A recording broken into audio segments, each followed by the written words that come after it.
አፕሊኬሽን ብዙዎቻችን ስንደልት እንደዚህ እንይዘዋለን። ቀጥታ አንስቴል ነው የምንለው። አንስቴል ብለን ኦኬ ብለን ነው ዲሊት የምናደርገው። ይሄ መንገድ በጣም ስህተት ነው።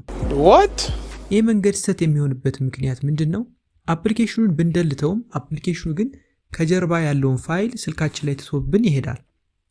የደለትነው አፕሊኬሽን ከጀርባ ፋይል ይቀመጣል ማለት ነው።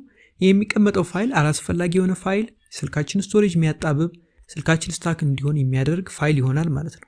ስለዚህ አፕሊኬሽኖችን ስንደልት አብረን መደለት ያለብን ዳታዎችን፣ እነዚህን አላስፈላጊ ፋይሎችን አብረው እንዲደለቱ ማድረግ መቻል ይኖርብናል። ይህን ለማድረግ በጣም ቀላል ነው። ምንድነው የምናደርገው? የማንፈልገውን አፕሊኬሽን እንደዚህ እንይዘዋለን።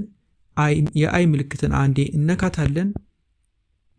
ስቶሬጅ ላይ እነዳለን። ስቶሬጅ የምትለዋን ነክተን ክሊር ዳታ የምትለዋን ነክተን ዳታውን ክሊር እናረጋለን ማለት ነው።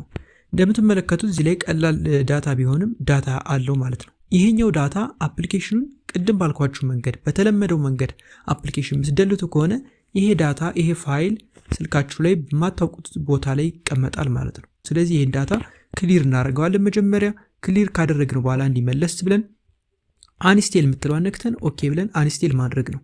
በጣም ቀላል ነው። ይሄን መንገድ ተከትለን በትክክለኛው መንገድ አፕሊኬሽን ሙሉ ለሙሉ መደለት እንችላለን። ይሄን መንገድ ሁሉም ሰው ሊያውቀው የሚገባ ቀላል ነገር ነው።